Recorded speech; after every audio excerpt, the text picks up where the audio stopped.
ഉണ്ണി മുകുന്ദൻ കേന്ദ്ര കഥാപാത്രമായി എത്തിയ മാർക്കോ എന്ന സിനിമ ഇന്ന് തിയേറ്ററുകളിൽ വിജയകരമായിട്ട് 5 ദിവസം പിന്നിടുകയാണ്. 5-ാം ദിവസം ഒരു പ്രവൃത്തി ദിവസമായിട്ട് പോലും ബുക്ക് മൈ ഷോയിലൂടെ വിറ്റുപോകുന്നത് ഏകദേശം ഓരോ മണിക്കൂറിലും 5000-ന് മുകളിലുള്ള ടിക്കറ്റുകളാണ്. ഇന്ന് 6 മണിക്ക് ശേഷമുള്ള കൊച്ചിയിലെ ബുക്കിംഗ് സ്റ്റാറ്റസ് നോക്കുമ്പോൾ ഏകദേശം 72 ഷോകളാണ് കൊച്ചി സിറ്റിയിൽ മാത്രം ഇനി മാർക്കോ കളിക്കാനുള്ളത്. അതിൽ 51 ഷോയും ഇപ്പോൾ തന്നെ ഓറഞ്ച് അലേർട്ടാണ്. കൂടാതെ 4 ഷോ ഹൗസ്ഫുൾ സ്റ്റാറ്റസും നേടിയിട്ടുണ്ട്. എടുത്തു പറയേണ്ട മറ്റൊരു കാര്യം, ലാലേട്ടൻ ആദ്യമായി സംവിധാനം ചെയ്ത് തിയേറ്ററുകളിലെത്താൻ പോകുന്ന ബറോസ് എന്ന 3D ചിത്രം നാളെ തിയേറ്ററുകളിലെത്തുകയാണ്. എന്നിട്ട് പോലും മാർക്കോയുടെ ബുക്കിംഗ് ഒരു ലേശം പോലും താഴ്ന്നിട്ടില്ല. ട്രാക്കേഴ്സ് പുറത്തുവിടുന്ന കണക്കുകൾ പ്രകാരം കേരളത്തിൽ മാത്രം ഏകദേശം ഈ സമയം വരെ 1108 ഷോകളാണ് ചിത്രം കളിച്ചിരിക്കുന്നത്.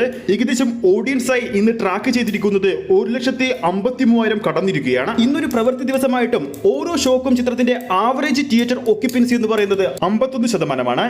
ഇതുവരെ ചിത്രത്തിന്റെ കേരള ട്രാക്കിംഗ് കളക്ഷൻ മാത്രം 2,38,00,000 രൂപ കഴിഞ്ഞു. അതായത് ചിത്രത്തിന്റെ 5-ാം ദിവസമായ ഇന്നും ചൊവ്വാഴ്ച കേരള ബോക്സ് ഓഫീസിൽ നിന്നും മാത്രമായിട്ട് 4 കോടിക്ക് മുകളിൽ ഒരു കളക്ഷൻ വരുമെന്നാണ് പ്രതീക്ഷിക്കുന്നത്. റിലീസ് ചെയ്ത ആദ്യ 4 ദിവസം കേരള ബോക്സ് ഓഫീസിൽ നിന്നും 4 കോടിക്ക് മുകളിലായിരുന്നു ചിത്രത്തിന്റെ കളക്ഷൻ വന്നത്.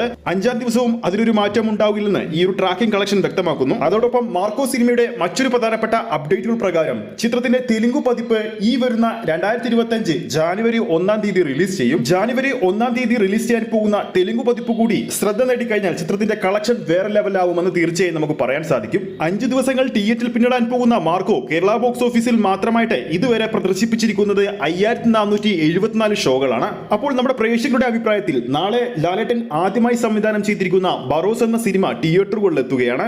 ആ ഒരു സിനിമ മാർക്കോ എന്ന സിനിമയ്ക്ക് ഒരു വെല്ലുവിളി ആകുമോ ഇല്ലയോ എന്ന് നിങ്ങൾക്ക് താഴെ കമന്റ് ചെയ്യാവുന്നതാണ്. വീഡിയോ ഇഷ്ടപ്പെട്ടെങ്കിൽ വീഡിയോ ലൈക്ക് ചെയ്യാനും ചാനൽ സബ്സ്ക്രൈബ് ചെയ്യുന്ന കാര്യം കൂടി പരിഗണിക്കുക. ഫേസ്ബുക്ക് പേജിലൂടെയാണ് ഈ ഒരു വീഡിയോ കാണുന്നതെങ്കിൽ ഫേസ്ബുക്ക് പേജ് ഫോളോ ചെയ്യുക. അടുത്തൊരു സിനിമ അപ്ഡേറ്റുമായി നമുക്ക് വീണ്ടും കാണാം.